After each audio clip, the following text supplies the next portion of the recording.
성경 말씀은 요한복음 1장 1절부터 5절의 말씀이 되겠습니다. 요한복음 1장 1절부터 5절의 말씀입니다. 다 찾으신 줄 알고 한 목소리로 함께 봉독하여 읽도록 하겠습니다. 태초에 말씀이 계시니라. 이 말씀이 하나님과 함께 계셨으니 이 말씀은 곧 하나님이시니라. 그가 태초에 하나님과 함께 계셨고 만물이 그로 말미암아 지은 바 되었으니 지은 것이 하나도 그가 없이는 된 것이 없느니라. 그 안에 생명이 있었으니 이 생명은 사람들의 빛이라. 빛이 어둠의 빛이되 어둠이 깨닫지 못하더라. 아멘. 말씀과 빛과 생명이신 그리스도다라는 말씀을 가지고 오늘 시간 여러분들과 함께 은혜를 나누도록 하겠습니다. 우리가 지난 시간에 여러분들과 함께 은혜 나누었던 말씀들을 여러분들 혹시라도 기억하고 계십니까? 너무 복잡해서 다 잊어버리셨습니까? 막 이혼론, 헬라 철학 막 이런 것들 얘기하시니까 잊어버렸을 수도 있으실 겁니다. 그런데 요한복음 1장 1절에 여러분들 딱 두 가지를 가지고 제가 말씀을 드렸습니다. 첫 번째가 태초에라는 그 같은 말씀을 가지고 우리가 함께 은혜를 나누었죠. 그 태초에라는 그 하나님께서 이 세상을 어떻게 창조하시고 이 세상을 어떻게 운영하시고 이 세상을 어떻게 계획하셔서 그 아버지 하나님의 나라에 궁극적으로 완성을 이루어 가시는지를 그것을 나타내는 것이 곧 말씀이더라라는 거예요. 그러니까 제가 지난 시간에 여러분들에게 말씀드렸던 것은 결국 무엇이었어요? 하나님은 우리가 말할 수 없잖아요. 설명할 수 없잖아요. 하나님을 본 사람이 없어요. 아무도 본 사람이 없어요. 그렇죠. 그런데 그 예수가 오심으로 인하여서 아버지를 보여달라는 것은 곧 나를 본 자가 아버지를 본 것이다 라고 그와 같이 우리 예수님이 말씀하시죠. 그래서 하나님을 계시하더라. 그래서 우리 예수님이 말씀이더라 라는 것을 가지고 우리가 지난 시간에 함께 은혜를 나누었습니다. 그러므로 하나님은 이렇게 말씀이라는 단어 안에다가 끊임없이 자신을 계시를 하고 있더라는 것입니다. 구약의 많은 선진들을 통하여서 우리 하나님께서 나타내고 싶어 했던 것은 무엇이었었어요? 하나님의 능력이 얼마나 큰지, 하나님의 힘이 얼마나 위대한지 그것을 나타내신 겁니까? 아니죠. 하나님의 하나님 되심과 그 하나님의 성품이 무엇인지를 하나님께서는 끊임없이 당신의 택한 선지자들을 통하여서 당신을 계시하고 당신을 나타내더라는 것입니다. 그런데 백성들이 하나님을 볼 수가 없어요. 왜요? 무엇 때문에? 하나님의 성품, 하나님의 본성 안에는 죄를 너무나도 미워하시는 하나님의 본성이 그 안에 담겨져 있기 때문에 죄인인 인간이 하나님을 아련하는 순간 그 자리에서 죽을 수밖에 없기 때문에 하나님께서는 믿음의 선진들을 택하시고 그 선진들에게 하나님께서는 하나님의 계시를 주심으로 그들이 하나님이 어떠한 분인지를 설명하고 말하더라라는 것입니다. 이처럼 하나님께서는 이 우주와 역사를 통하여서 끊임없이 하나님 당신을 계시하고 있습니다. 로마서 1장 20절에 보면 창세로부터 그의 보이지 아니하는 것들 곧 그의 영원하신 능력과 신성이 그 만드신 만물에 분명히 보여 알게 되나니 그러므로 저희가 핑계치 못할지니라 라고 이와 같이 얘기합니다. 이처럼 하나님은 만물에 자신을 계시하고 이야기하고 있습니다. 또한 히브리서 1장 1절과 2절에서도 인류의 역사가 시작된 이후부터 계속해서 당신을 계시해오고 있으셨더라라는 것입니다. 그래서 히브리서 1장 1절과 2절에 옛적의 선진자들과 여러 부분과 여러 모양으로 우리 조상들에게 말씀하신 하나님이 그러니까 뭘 말했다는 거예요? 계속해서 선지자들로 말씀하셨다는 것이 바로 하나님이 I am, who I am. 네? 그러니까 나는 나다. 그것을 끊임없이 내가 바로 하나님이다라는 것을 끊임없이 그 선지자를 통해서 계시하셨다는 것이에요. 그리고 2절에서 이 모든 날 마지막에 아들로 우리에게 말씀하셨으니 이 아들을 만류의 후사로 세우시고 또 저로 말미암아 모든 세계를 지으셨느니라 라고 이와 같이 얘기합니다. 그래서 이 성경을 받은 우리도 무엇하더라라고 얘기를 하는 거예요? 핑계치 못하더라라는 것입니다. 그렇게 하나님의 아들이 직접 오셔서 하나님을 계시하셨음에도 불구하고 하나님의 뜻과 우중을 헤아리지 못하고 하나님을 알아보지도 못하는 자들은 이제 심판대 앞에서 변명할 거리가 없게끔 만들어 버리시더라라는 것입니다. 그래서 하나님의 아들이 직접 오셔서 하나님을 직접 설명해 주신 것이고 그리 설명이 바로 성경에 기록이 되어 있더라라는 것입니다. 이렇게 예수 그리스도의 삶과 인격 속에서 태초에부터 있었던 하나님의 지혜와 그분의 뜻과 계획이 모두 드러나게 되더라라는 것입니다. 즉 하나님의 하나님 되심과 하나님의 성품이 모두 드러나는 것을 우리는 주님의 삶을 통하여서 그것을 보고 듣고 깨닫게 되더라는 것입니다.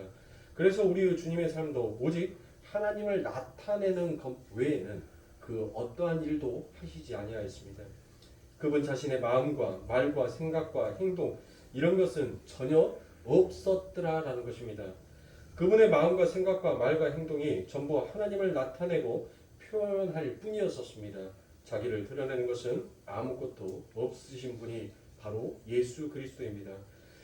그분은 사설에 분내거나 기뻐하지도 아니하셨습니다.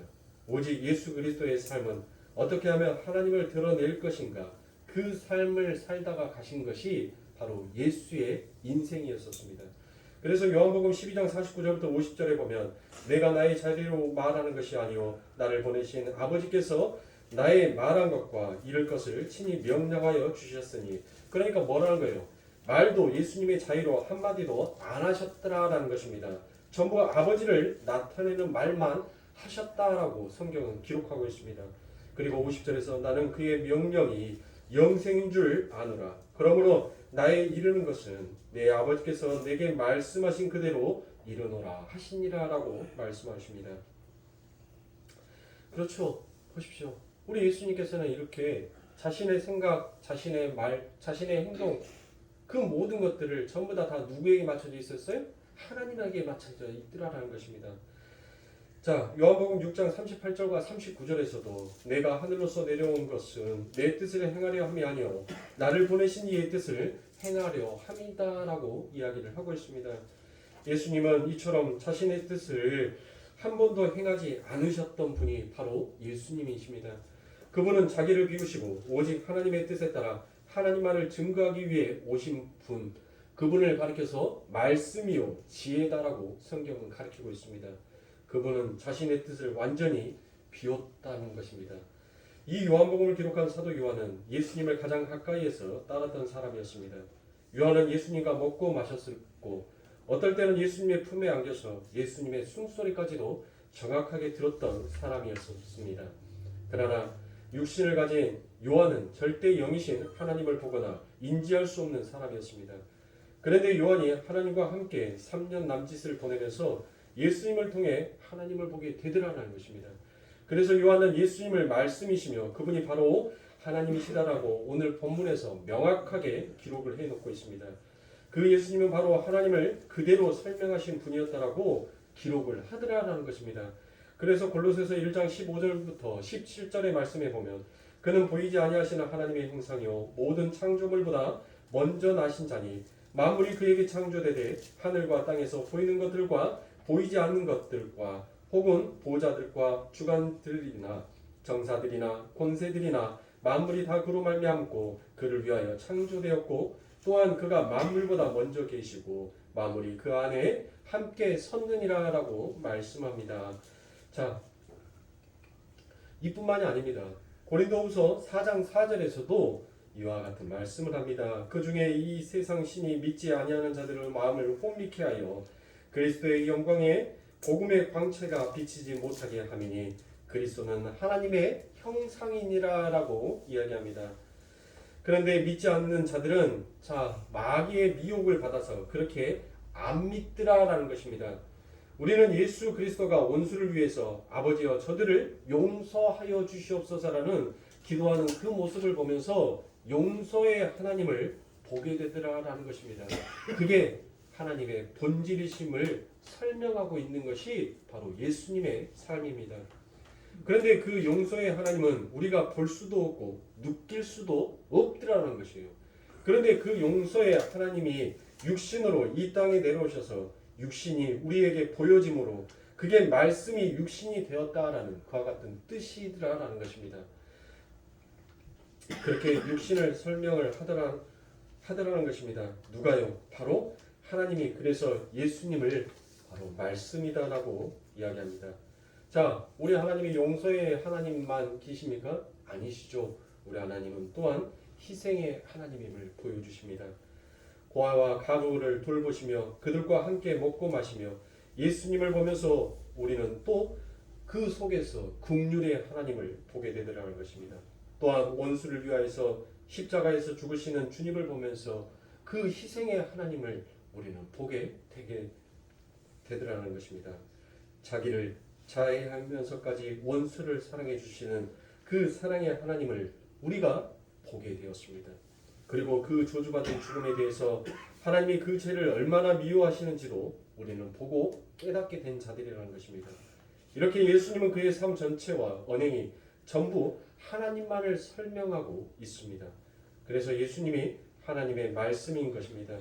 그런데 여러분들, 이처럼 우리 하나님께서 용서의 하나님, 긍휼의 하나님, 희생의 하나님, 그리고 죄를 얼마나 미워하시는 하나님이신지를 하나님의 본성과 속성을 전부 다 드러내셨죠.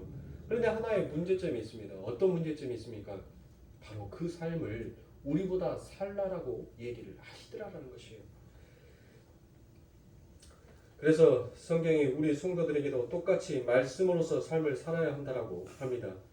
제가 여러분들에게 말씀이 무엇이다라고 얘기했습니까? 말씀은 하나님을 계시하는 하나님의 계시다라고 얘기를 드렸죠. 그러니까 즉 우리는 이 땅에서 그 하나님을 설명하는 자로 이 땅을 살아야 한다라는 것입니다.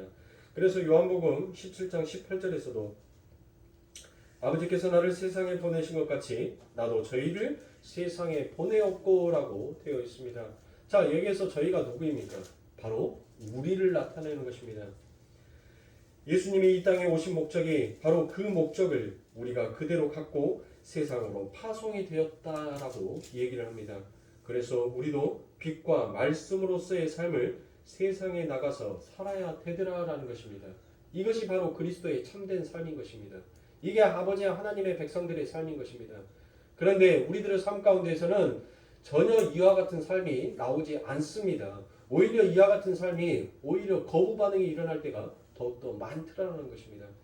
그래서 고린도후서 3장 3절에 너희는 우리로 말미암아 나타난 그리스도의 편지니 이는 먹으로 쓴 것이 아니요 오직 살아계신 하나님의 영으로 한 것이며 또 돌비로 쓴 것이 아니요 오직 육의 신비에 한 것이다라고 이와 같이 얘기를 합니다.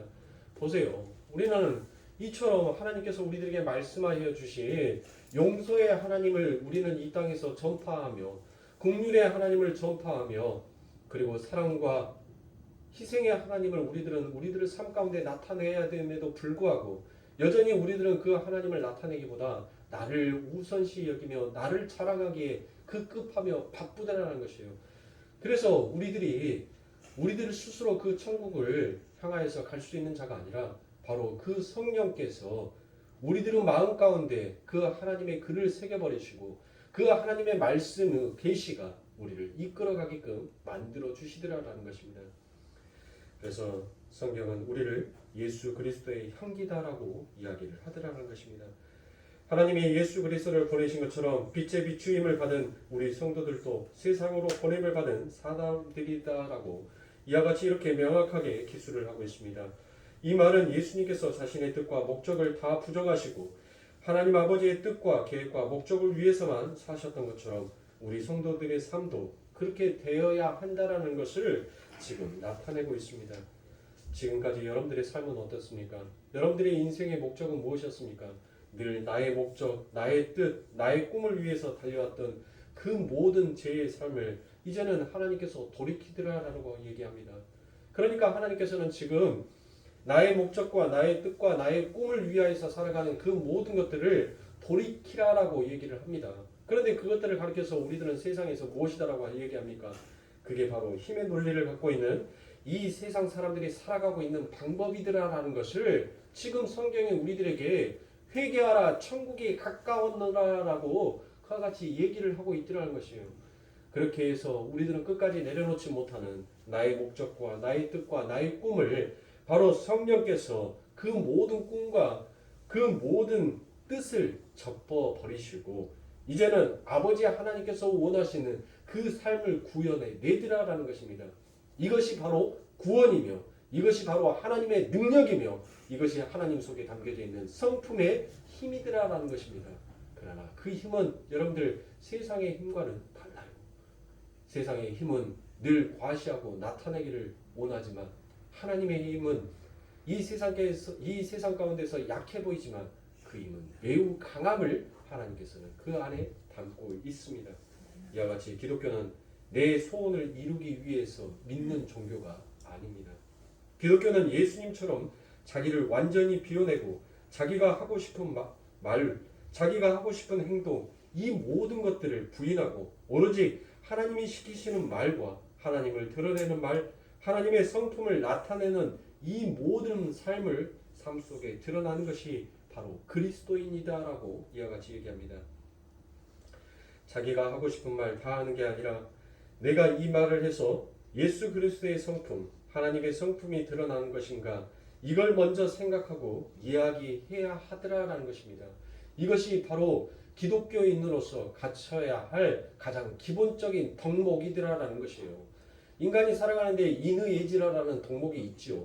바로 기독교인이 살아가는 하나님의 백성으로서 사는 자의 그 마음 속에는 늘 이와 같은 덕목이 항상 가장 최우선으로 있어야 하더라는 것이에요. 그래서 이것을 우리 힘으로 할 수 없게 하나님께서는 그토록 성령을 우리에게 보내주심으로 말미암아 그 성령에 힘입어 우리가 이와 같은 자의 삶을 이제 구현하고 이 땅에서 나타내면서 살아가는 자로 살게끔 되어 있습니다. 그것을 믿는 것이 바로 믿음이라는 것이에요.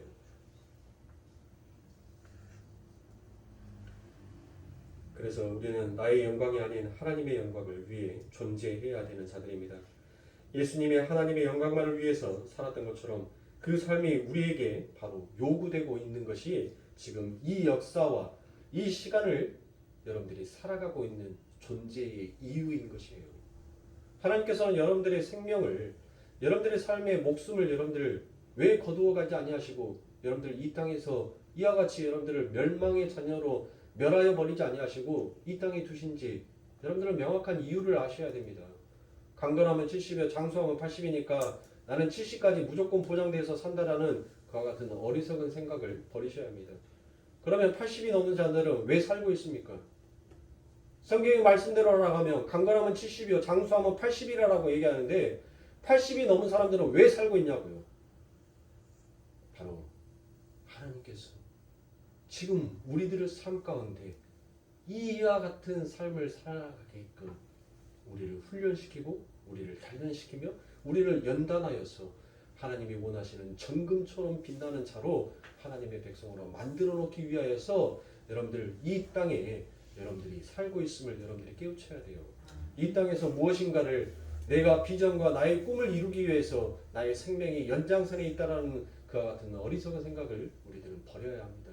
늘 우리들의 생명, 우리들의 죽음, 그 생사화복을 주관하시는 분은 하나님이시더라고. 여러분들이 그렇게 입에서 입 바른 소리 하듯이 여러분들 진짜 내 삶의 생사화복을 주관하시는 분이 하나님이다라고 믿는다면 여러분들의 삶 가운데, 여러분들의 인생 가운데 진짜 중요한 것이 무엇인지를 우리는 늘 우리들의 삶 가운데 회개하고 돌이켜봐야 할 필요가 있습니다.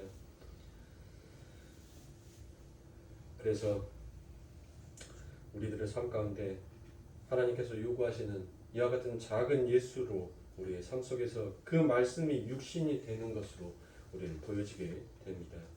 우리 성도의 약점이나 못난 점을 감싸주면서 사랑해주는 그 모습을 보면서 우리들은 그 하나님의 사랑 앞에 죄인들은 절대 저렇게 못 사는데 어떻게 저 사람은 삶 속에서 저런 삶이 구현이 될까라는 그와 같은 사랑과 용서와 긍휼이 그 하나님의 삶을 드러내는 삶으로 우리는 나타내고 우리는 그 하나님의 영광을 드러내기 위하여서 적어도 우리들이 난 안 돼라는 자포자기의 심정이 아니라 적어도 그와 같은 삶이 내 삶 가운데서 드러나오도록 우리는 최대한으로 하는 신용이라도 여러분들이 좀 해보아야 하지 않겠습니까?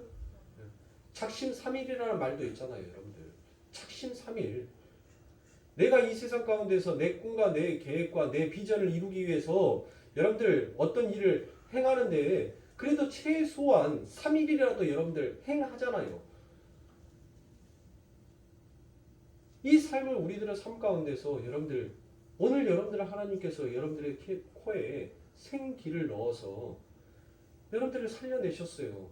그리고 여러분들은 몇 시에 다 죽을지 몰라요. 예.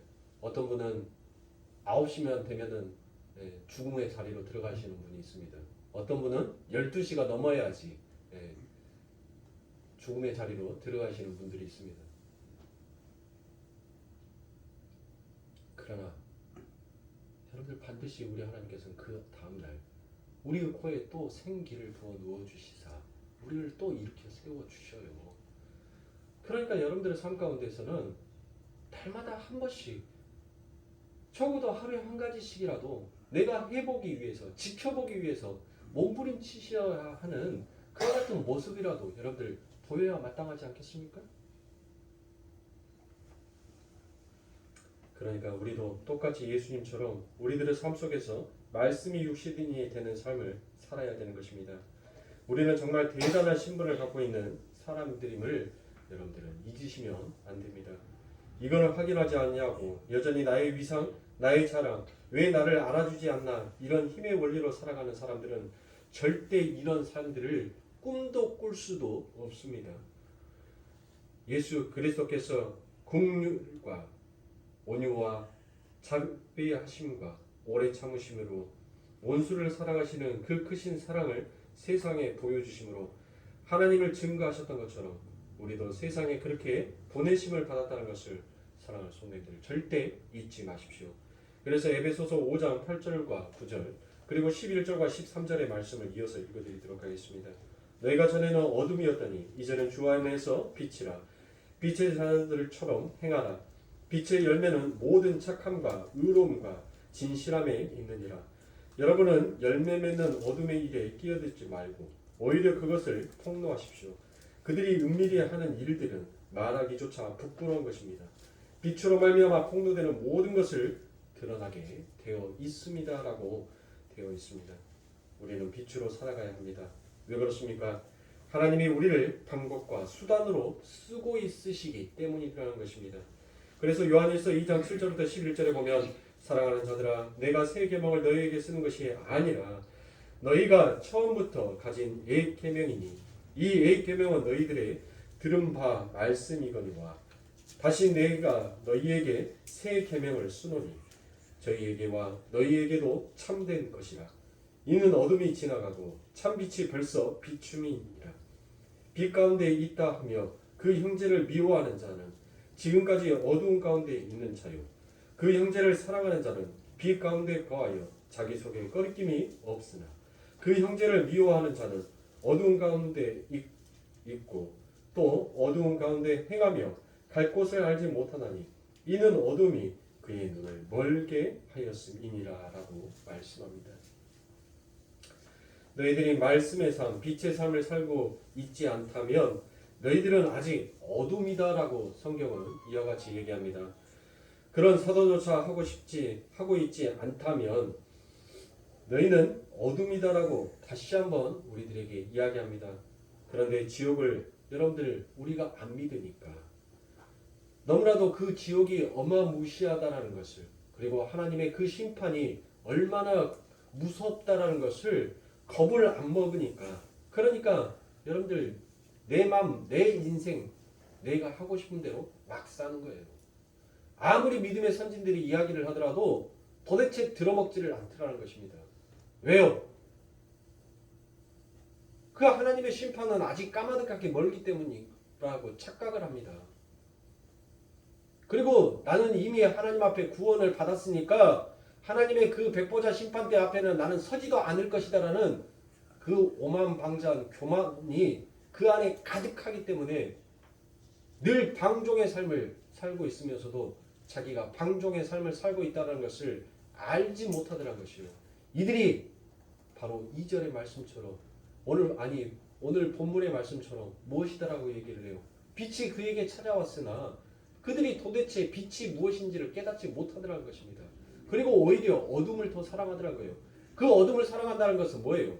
지금 여러분들이 하나님에 의해서 빛이 비추어진 자예요. 저와 여러분들은 하나님의 빛이 비추어진 자란 말이에요. 그러면 빛이 비추어진 자는 반드시 자기를 부인하고 자기가 그동안 해왔던 모든 습관, 옛 구약의 법을 전부 다 버려버리고 이제 새 법을 따라서 가게끔 되어 있어요. 그런데도 여러분들 뭐 하더라는 것이에요? 어둠을 더 사랑한다는 것은 뭐예요?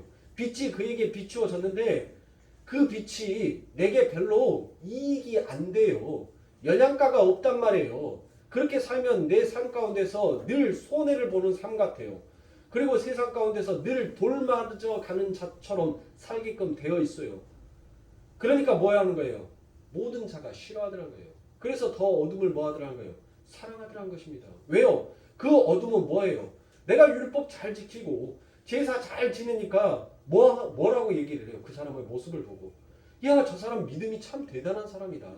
참 저 사람은 하나님을 신실하게 믿는 사람이더라라고 자신을 옛 구약의 법 안에서는 자신을 지켜주더라는 것이에요. 자기의 명성을 인정해주고 자기를 드러내더라는 것입니다. 그런데 새 법 안에 있으니까 뭐예요? 아무도 나를 안아주는 자가 없어요. 왜요? 제약된 인간의 본성은 늘 자랑하고 싶고 늘 칭찬받고 싶고 늘 자기를 나타내고 싶어 하는데 그 모든 것들이 새 언약 안에서는 오히려 죄가 되어버리니까 그러니까 무엇을 쫓아가는 거예요? 죄의 본성을 가진 자들이 그 옛 언약을 쫓아가더라는 것이에요. 이게 바로 저와 여러분들의 마음속에 있는 제약된 본성인 것입니다. 이것을 들춰내는 것이 이것을 꽁꽁 숨겨놨던 것을 파헤쳐버리는 것이 그게 뭐예요? 그게 빛이고 그 빛이 결국 말씀이며 그 말씀이 바로 예수 그리스도라는 것이에요. 내 안에 감추어져 있는 그 어두움을 그 빛이 비추어서 그 말씀으로 쪼개버리시고 그리고 그 말씀의 죄가 무엇인지를 그 죄의 형벌을 나로 인하여서 무고한 양이 흠없는 양인 그 예수가 죽더라라는 것이에요. 그러니 예수 그리스도의 십자가 앞에서 우리가 무엇을 자랑할 수가 있겠습니까? 사도는 그것을 알았기에 내가 그리스도 십자가 외에는 내가 더 이상 자랑할 것이 없다라고 얘기합니다. 그러니 사랑하는 성도님들, 교회에 와서 여러분들 칭찬받기를 원하시지 마세요. 교회에서 나를 인정받으려고 하지 마세요. 진짜 말씀 앞에 있으면 자기를 부인하는 거예요. 자기를 희생하는 거예요. 나의 말로, 나의 행동으로 무엇을 나타내는 거예요? 하나님의 영광을 나타내는 것이 바로 교회인 것입니다. 자기를 드러내고 자기를 나타내고 자기가 어떠한 자인지를 그 명성을 드러내는 것이 교회가 아니더라는 것입니다. 그런데 오늘날 교회는 전부 다 어떻습니까? 전부 다 자기 자랑하기 바빠요. 전부 다 자기 자랑하기. 제가 군에 있었을 때 여러분들, 제가 군단장차 3스타 운전병으로 제가 운전을 했었는데, 여러분들 이 별차를 운전하면 그룹이 지어져 있어요. 포스타랑 3스타까지는 같이 장성들 중에서도 이 포스타랑 3스타는 별 4개와 별 3개까지는 운전병들 이 두 분류는 또 같이 뭉쳐서 놉니다. 별 하나짜리랑 별 2개짜리는 또 지그들끼리 또 그룹을 지어서 거기에서 뭉쳐서 놀아요. 뭐 데이라고 밥택이 3개 달려있는 애들은 거의 저 밑에서 차가 너무 멀리 있으니까 뭐 거기 내려갈 생각도 안 하고 또 걔들 또 거의 위에까지 올라왔다가 또 밑에까지 내려가기가 자기도 귀찮으니까 그냥 또 거기에서 분류가 되어서 놉니다. 근데 노는 물이 틀려요. 노는 물이. 말하는 것도 틀리고 뭐 PX에 가가지고 잠깐 휴식 시간에 PX에 가서 먹는 것부터가 틀려요. 우리는 안 먹더라도 푸짐합니다. 우리의 책상은 항상 안 먹더라도 푸짐해요. 항상 풍성해요. 그래서 지나가는 사람 5만 사람 다 불러다가 헌병대 애기들 지나가면 헌병대 애기들이랑 제일 친했습니다. 헌파대 애기들 지나가면 못 먹어. 우리 다 못 먹어. 돈은 다 쓰라라고 10만 원씩 다들 지갑에다 받았는데 우리가 어디 나가서 돈을 쓸 거예요. 그러니까 빨리 와 먹어 해가지고 그렇게 그룹이 지어져서 놀아요. 그런데 대형 교회를 가보니까 아니 군대에 있었던 그 모습이 교회 안에 있더라는 거예요. 장로는 장로들끼리 뭉칩니다. 그런데 그 장로들 속에서도 수석 장로는 수석 장로들끼리만 또 놀아요. 예? 그리고 나머지 장로는 또 나머지 인자 삐약삐약한 장로들은 또 삐약삐약한 장로들끼리 또 놉니다. 안수 집사는 안수 집사대로, 권사는 권사대로. 이게 뭐 하는 겁니까, 이게? 교회는 그리스도를 머리로 한 각 지체가 서로 연결되어 있는 곳이라면서요. 그런데 그 연결되어 있는 곳이 왜 그렇게 다 분류가 되어 있습니까? 네? 아니에요, 여러분들. 아닙니다. 우리의 신체를 한번 보세요. 우리의 몸을 한번 보세요. 여러분들 이빨 하나가 아픈데 왜 온 몸이 다 아프냐고요. 손가락 그 끝에 자그마한 가시 하나가 박혔는데 왜 온 몸이 다 욱신욱신하면서 모든 신경이 다 그쪽으로 가 있습니까? 그게 교회인 거예요, 여러분들. 연약하고 아픈 곳이 있는 곳에 모든 교회의 관심이 극기로 쏠려서 그 연약하고 그 아픈 부위가 온전하게 치유가 되어서 일어설 수 있도록 함께 동역하는 것이 그게 교회이지, 서로 당파를 나누는 것이 교회가 아니더라는 것이에요. 그런데 오늘날 교회는 너무나도 세상의 그 힘의 원리가 교회 안에 너무나도 버젓이 그게 마치 진리인 것처럼 작용을 하고 있더라는 것입니다. 하나님께서 그 모습을 보실 때 여러분들 얼마나 아프시겠습니까? 그래서 제 교회는 구역이 없어요. 앞으로 교회가 크더라도 구역은 안 나눌 겁니다. 왜 나눠요, 구역을? 오히려 그 구역이 서로가 서로 그 경쟁 상대가 되더라는 것이에요. 또 전도의 날을, 전도의 행사를 하면 1구역은 이번에 전도 몇 명 했대. 아, 우리도 질 수 없지. 그러니까 우리도 몇 명 해야지. 서로가 서로의 경쟁심을 붙이는 것이 교회입니까? 아닙니다.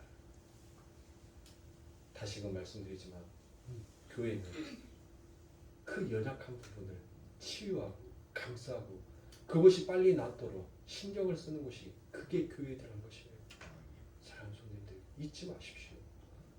내 몸의 신체 한 부가 아프고 그랬을 때 그 작은 부위가 낫기 위해서 내 몸의 모든 신경세포가 거기에 집중하여서 신경을 쓰면서 그 다친 부위를, 그 아픈 부위를 치유하고 싶어 하듯이 교회는 바로 그리스도의 그 하나님의 사랑, 그 용서하심, 그 긍휼을 가지고 연약하고 아프고 힘든 그것을 서로 일으켜 세워주기 위하여서 세워진 것이 교회들이라는 것이에요. 그래서 하나님께서 다 이루었다라고 말하지 않습니까? 근데 그 다 이루었다라는 것을 왜 인간의 거기에 공력을 보태려고 하십니까? 우리 예수님께서 십자가에 돌아가셨을 때 여러분들은 무엇을 하고 계셨습니까? 뭘 하셨어요? 여러분들의 죄로 인하여서 예수 그리스도께서 십자가에 돌아가셨을 때 저와 여러분들은 진짜로 뭘 하고 계셨냐고요. 여전히 나의 자랑, 나의 목적, 나의 뜻, 나의 계획, 나의 행복만을 위해서 여러분들 그 예수가 죽든지 말든지 나만을 위해서 살아왔던 것이 우리들 아닙니까? 그런데 어찌 그 하나님의 앞에서 우리가 무엇을 잘했다라고 칭찬받으려고 하나님 나 이거 했으니까 상 주세요라는, 내가 이거 하나님 앞에 하나 드렸으니까 내게 복 주세요라는 그 같은 교만을 하나님 앞에 감히 이 입술을 열어서 고백하고 말할 수 있겠습니까? 그러니 사랑하는 성도님들, 우리가 어떠한 자인지 그럼에도 불구하고 우리를 용서하시는 하나님, 그럼에도 불구하고 고아와 가부를 돌보시는 그 하나님의 긍휼하심, 그럼에도 불구하고 여전히 우리가 죄 가운데 있음에도 그 하나님을 날마다 희생하면서 날마다 우리 안에서 탄식하시는 그 눈물로 우리의 죄를 씻어내기 위하여서 오늘도 그 하나님 앞에 하나님 저들의 죄를 용서하여 주시옵소서라고 기도하고 계시는 그 하나님을 진짜로 여러분들이 믿고 의지하신다면 여러분들 우리들의 삶은 우리들의 이 시간 속에 이 역사 속의 삶은 개판으로 살 수가 없어요. 나를 위해서 살 수가 없단 말이에요. 그러니까 제가 기도 역시도 마찬가지예요. 기도도 제가 여러분들에게 말씀드렸던 것처럼 하나님 나는 끝까지 나의 행복, 나의 비전, 나의 목적, 나의 꿈을 이루기 위해서 하나님 앞에 부르짖을 수밖에 없는 자가 저는 맞습니다. 그것을 끊임없이 여러분들 깨닫고 알고 가면 되는 거예요. 오늘부터 우리 교회에서 나를 위한 기도 하지 마십시오라면 여러분들 안 하실 거예요? 소리 내서 기도하시는 분들이 이제는 소리 안 내고 기도하실 겁니다. 아마. 네? 왜요?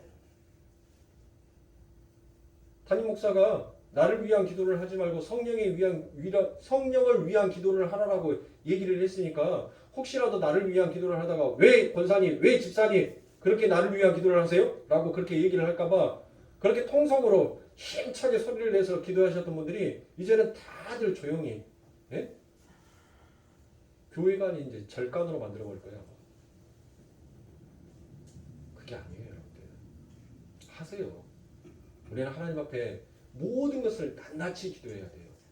낱낱이. 정말 숨김없이 여러분들 정말 거짓 없이 가식 없이 여러분들 그러니까 하나님 앞에 여러분들 포장해서 아름다운 말 쓰려고 하지 마세요. 뭐 거창하게 유창한 말 쓰려고 하지 마시라고요.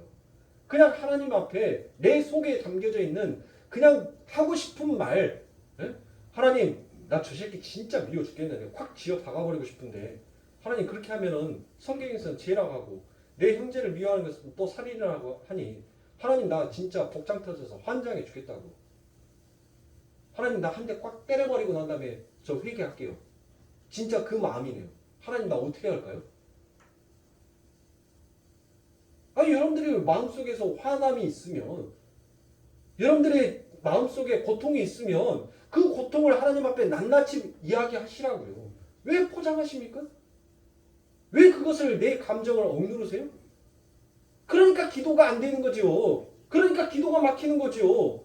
그것을 낱낱이 얘기해야 되는데 그러다 보니까는 때로는 어쩔 때는 조용히 기도할 때도 있고 때로는 그 하나님의 음성이 때로는 그 하나님이 내게 가까이 온 것처럼 그 하나님이 나를 어루만져 주는 것처럼 나의 외로움과 나의 화남과 나의 분냄을 그 하나님께서 위로하여 주시는 것처럼 가까이 올 때는 어때요? 당연히 그 하나님이 느껴지니까 여러분들 좋아서 아버지 하고 교회 안에서 큰 소리로 기도가 나오지 않겠습니까?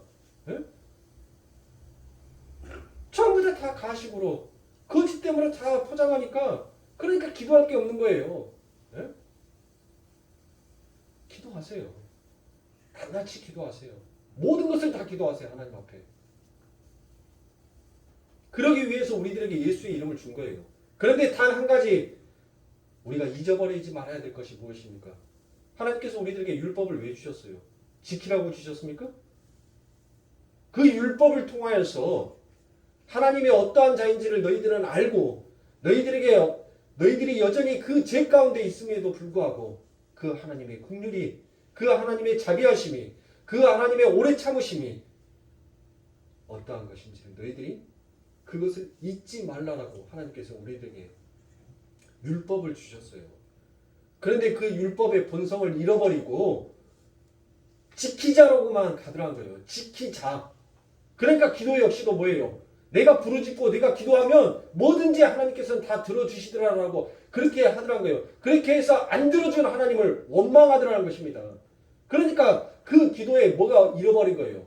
목적이 잃어버린 거예요. 하나님은 그 기도를 통하여서 너의 꿈, 너의 뜻, 너의 비전 그것을 내가 어떻게 나의 뜻으로 나의 꿈으로 나의 비전으로 나의 계획으로 바꾸어서 너에게 유익이 되게 하는지 그 하나님의 뜻을 네가 한번 보아라라고 하나님께서는 그 하나님과의 대화를 통하여서 그 하나님이 어떤 분이신지를 우리들에게 그 기도 속에서 계시하고 계시는 분이 하나님이신 거예요. 그래서 제가 무당 종교다라고 얘기를 하는 거예요. 전부 다 내가 기도했으니까 내가 하나님 앞에 헌금하고 내가 선행 봉사하고 교회에서 열심으로 봉사하고 내가 열심히 전도하고 내가 하나님 앞에서 착한 일 많이 했으니까 공덕을 많이 세웠으니까 내가 이제 하나님 앞에 비나이다 비나이다 하나님께 비나이다. 에? 내가 이 땅에서 하나님 부귀영화를 누리게 해주시옵소서. 성공과 번성을 하나님 내 삶 가운데 누리게 하여 주시옵소서. 그렇게 기도했는데 안 들어주니까 그 하나님을 원망해요. 내가 당신에게 내가 당신을 위해서 내가 당신으로 말미암아 제가 그것을 가리켜서 무당 종교라고 얘기를 하는 것이지 여러분들 기도 자체가 나쁘다는 것이 아니에요. 그러니까 우리 거룩교회에 있는 성도님들은 그 기도하는 이유를 아시고 기도하라는 말이에요. 하나님 나는 끊임없이 나를 내려놓지 못하는 존재이군요. 그럼에도 불구하고 오늘 내게 예수의 이름을 주심으로 말미암아 또다시 하나님 그 하나님의 사랑과 그 말씀을 내 안에서 또 자복하고 깨닫게 하여 주시군요. 하나님 감사합니다. 세상에 이루고 싶은 꿈, 세상에 나타내고 싶어하는 나의 욕망들 하나님 앞에 고할 수 있게라도 해주시니 하나님 감사합니다. 고양이가 쥐를 몰 때 쥐가 도망갈 근육을 보고 고양이가 쥐를 몰아요. 무턱대고 몰았다가는 오히려 그 쥐한테 봉변을 당할까봐 하찮은 미물 역시도 최소한의 자기 방어를 하면서 적을 공격한다니까요. 미련하고 아두라는 자가 2판 4판으로 가는 거예요. 사랑하는 성도님들, 우리는 하나님의 지혜와 명철을 소유한 자입니다. 그 지혜와 명철로 여러분들의 어리석음을 깨라라고 하나님께서는 그 빛 가운데 말씀으로 우리들에게 오셨다는 것을 여러분들이 잊으시면 아니 됩니다. 그래서 사랑하는 성도님들, 우리들 안에는 이와 같이 빛이신 말씀이 여러분들 비추어지게 되면 어떠한 반응이 나타나게 됩니까? 여러분들 보세요. 이사야 선지자가 그 하나님의 말씀이 그 빛이 그에게 딱 비추어지자 그 말씀이 그에게 딱 주어지자 어떤 고백을 합니까? 아 하나님 나는 죄인 중에 죄인이 맞습니다라고 그와 같이 고백을 합니다. 이사야서 6장 5절입니다. 그때 내가 말하되 화로다 나여 망하게 되었도다. 나의 입술이 부정한 사람이요 입술이 부정한 백성 중에 거만하면서 만군의 여호와이신 왕을 배었음이로다 라고 되어 있습니다. 보세요 여러분 어떻습니까? 그 하나님의 말씀이 비춰지는 자, 그 하나님의 말씀이 그 삶 가운데 와서 다가오는 자에게는 어떤 고백이 나오더라는 거예요. 나는 망했다는 거예요. 나는 망하였습니다라고 고백을 하는 것입니다. 그런데 말씀을 받은 자들이 이 땅에서 번영을 꿈꾼다는 것이 그게 말이 되냐고요. 성경을 도대체 어떻게 읽기에 어떻게 성경을 해석하였기에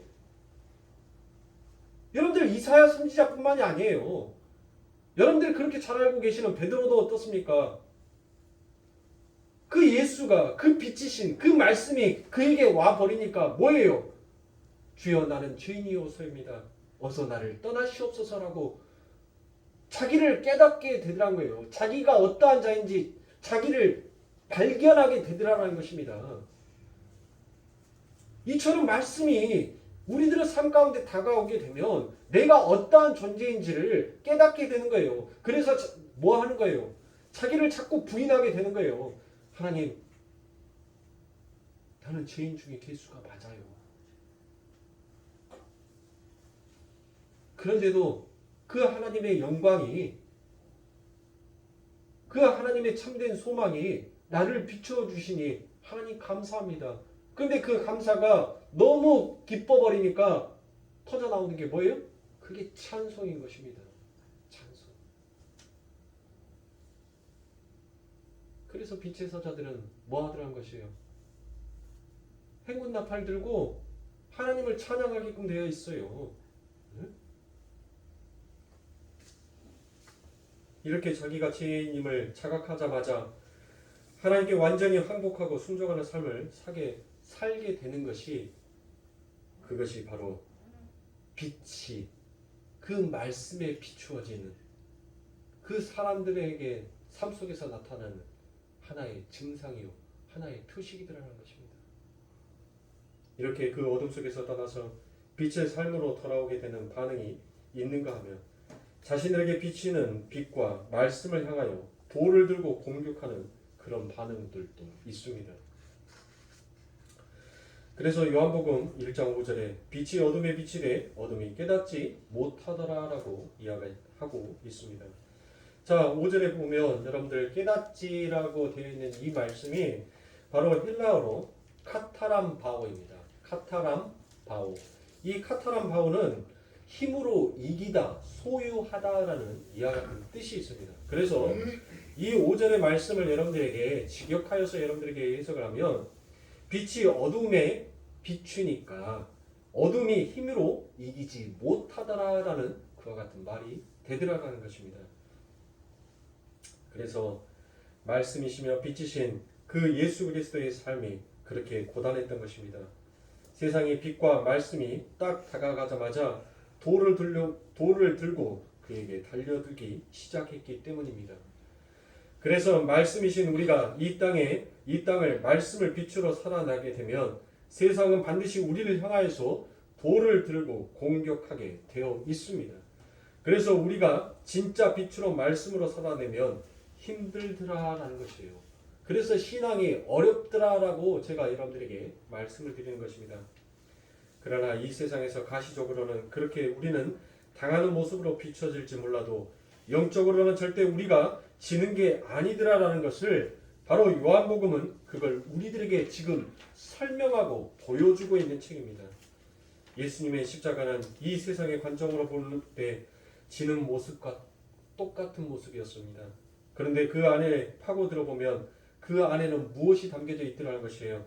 바로 그 안에 용서가 있고 사랑이 있고 온유가 있고 긍휼이 있으며 자비가 있었기 때문에 그 말씀인 삶이 바로 그게 이 세상 그 모든 악을 물리치고 하나님의 선을 이루어버리는 하느님 나라의 승리로 나타내고 이끌어가게 되더라라는 것입니다. 그리고 그들에게 바로 그러한 삶이 요구되고 있는 것을 말씀을 통해서 우리들에게 보여주고 있습니다.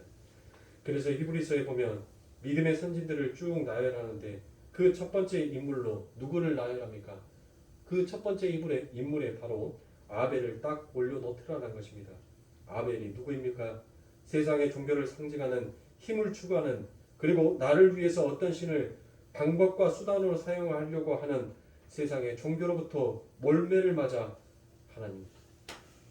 하나님 앞으로 가버린 자들이라는 것입니다. 죄인의 상징인 가인은 어떠한 제사를 드렸습니까? 종교심이 그 가인에게도 있었습니다. 그런데 그 가인의 종교심은 세상의 종교심을 상징하는 것이라는 것입니다. 아벨은 예수 그리스도를 그대로 예표하고 있습니다.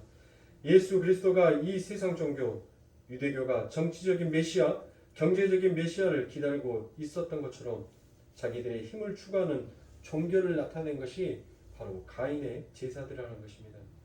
여러분, 이 세상에는 딱 두 가지 종교밖에 없습니다. 하나는 범신론이고 하나는 기독교입니다. 여러분들, 범신론은 제가 그토록 여러분들에게 수없이 말씀을 드렸던 것처럼 범신론은 무엇이 범신론입니까? 나를 섬기는 것이 범신론이에요. 우상 숭배가 범신론이라고요. 그러니까 이 세상의 모든 신들이 전부 다 범신론인 것이에요. 전부 다 어느 경지에 오르면 나도 그 신과 같이 될 수 있다. 그게 범신론자들이 하는 인본주의, 그 안에 빠져 있는 자들, 율법주의에 빠져 있는 자들, 그 자들이 부르짖고 있는 사상인 것입니다.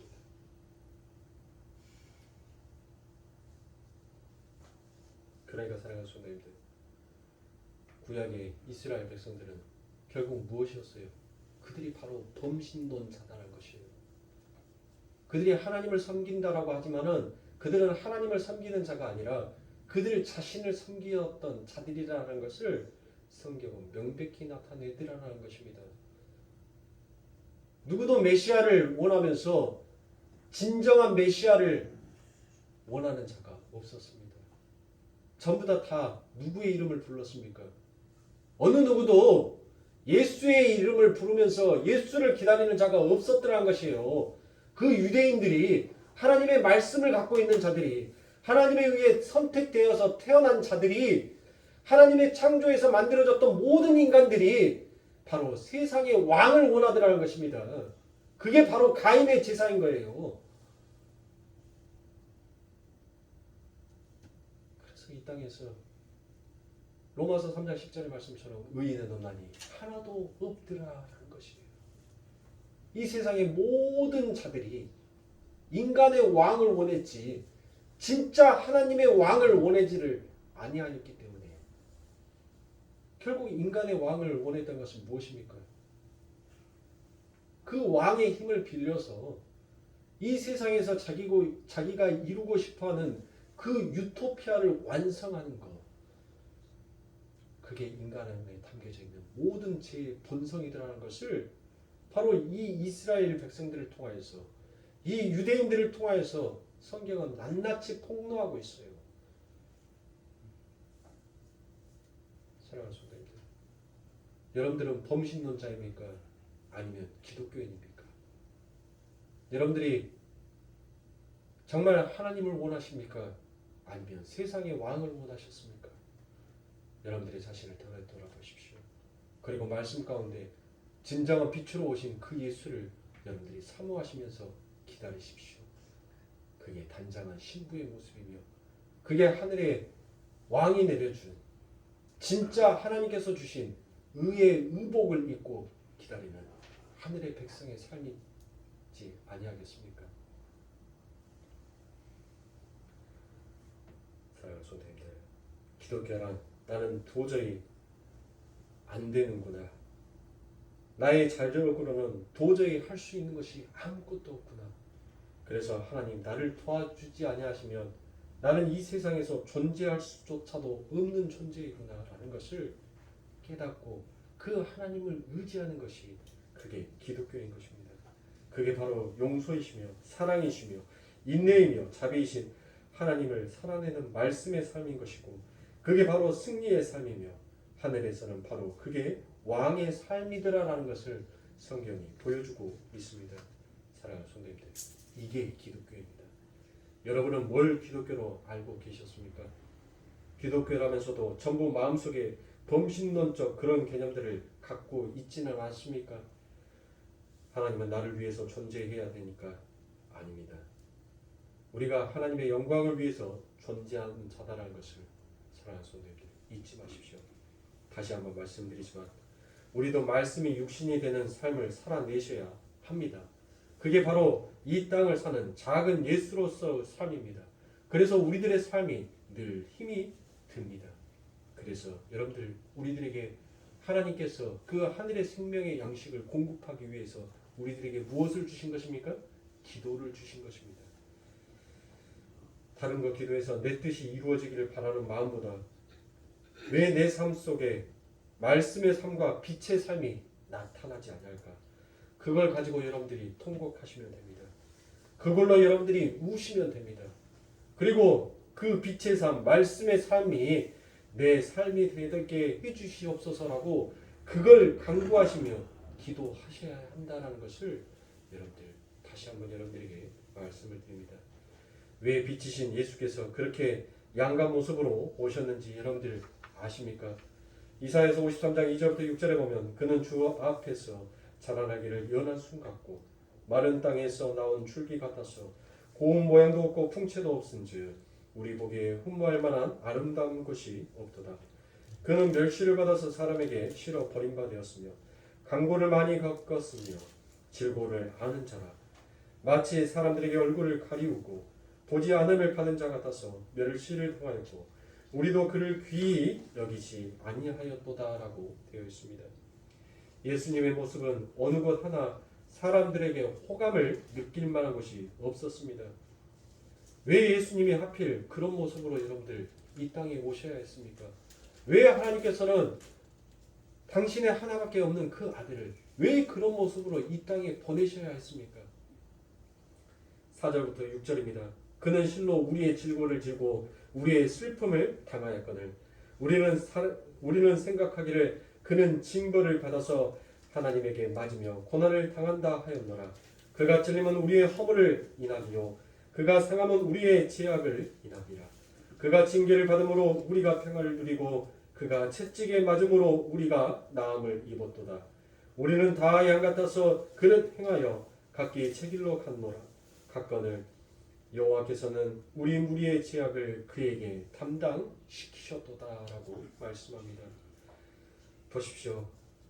담당시키시고 거기다가 매맞고 죽은 그런 모습으로 이 땅에 보내셨던 것입니다. 그러나 그리스도의 그 약한 모습은 힘의 논리로 운영되는 세상 사람들이 규정해 놓고 정의해 놓은 약함이 아니라 바로 하나님의 나라의 강함으로 드러나게 되리라라는 것입니다. 사랑하는 성도님들, 우리 하나님께서 이처럼 흠모할 곳이 하나도 없었던 그 이유가 무엇이겠어요? 네?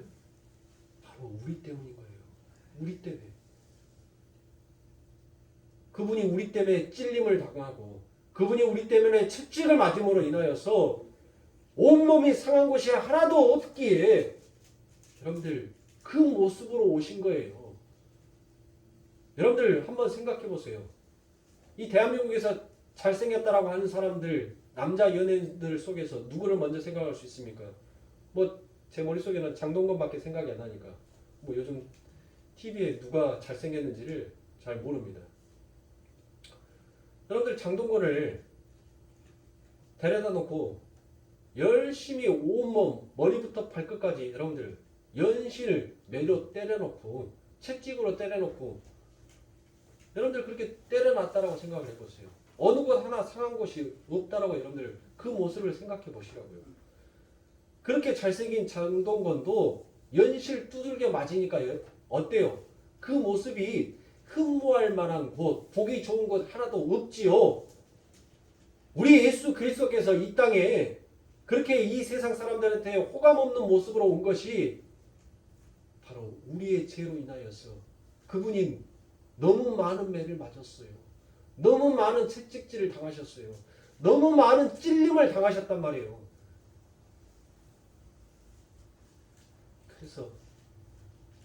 그래서 우리 예수님이 그 모습으로 오신 거예요.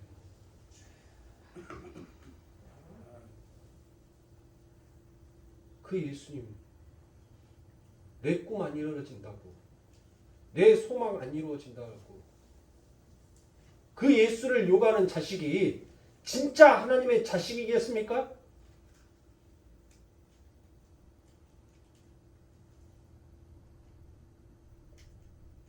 솔로몬이 어땠습니까?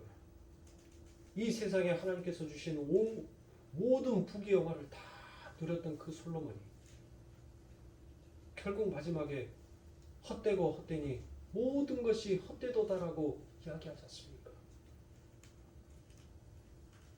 그것을 아셔야 돼요. 진짜 예수의 사랑을 느끼면 여러분들 우리는 이 땅의 것에 눈을 두는 자가 아닌 저 하늘의 눈을 두는 자다라는 것을 사랑하는 성도님들 잊지 마시고 여러분들의 삶 가운데 여러분들 연약하게 보이지만 그게 하늘나라에는 가장 강함이다라는 것을 여러분들 잊지 마시고 우리 하나님께서 지금 나를 위하여서 그렇게 하늘의 강함으로 우리를 세워주고 계시는 그 하나님을 찬송하십시오. 그 하나님을 기억하십시오. 그 하나님을 잊어버리고 그 하나님이 내게 베풀어 주신 은혜를 저버리지 마십시오. 자기를 살려준 나그네가 한양을 향해서 과거 시험을 향하여서 가는 그 나그네가 길을 걸어가다가 자기 둥지에 뱀이 자기 새끼를 잡아먹으려고 했었을 때 그 까치를 구해줬어요. 혹시 알고 계시죠? 이 뭐가? 그 까치가 어땠습니까? 그 뱀이 천년 묵은 그 눈구렁이가 그 선비를 유혹하여서 그 선비를 잡아먹으려고 했습니다. 그리고 난 다음에 그 뱀이 뭐라고 얘기합니까? 저 타종이 9번 울리면 내가 너를 살려주겠다라고 얘기했습니다. 자기 새끼를 살려준 그 까치가 자기의 머리가 깨져도 자기를 살려준 그 선비를 살리기 위하여서 그 종을 쳤어요. 한낱 미물도 이솝우화에 나오는 그 미물도 자기가 은혜를 받은 그 은혜를 갖기 위하여서 자기의 몸을 기꺼이 희생했는데 그 미물보다도 더 귀하다라고 여긴 우리가 그 하나님의 은혜를 잃어버리고 그 하나님의 은혜를 저버리고 날마다 내 마음대로 살겠노라라고 그렇게 투쟁하고 그렇게 하나님 앞에 전쟁을 일으키려고 한다면 여러분들 그것이 어찌 하나님의 백성이다라고 말할 수 있겠습니까?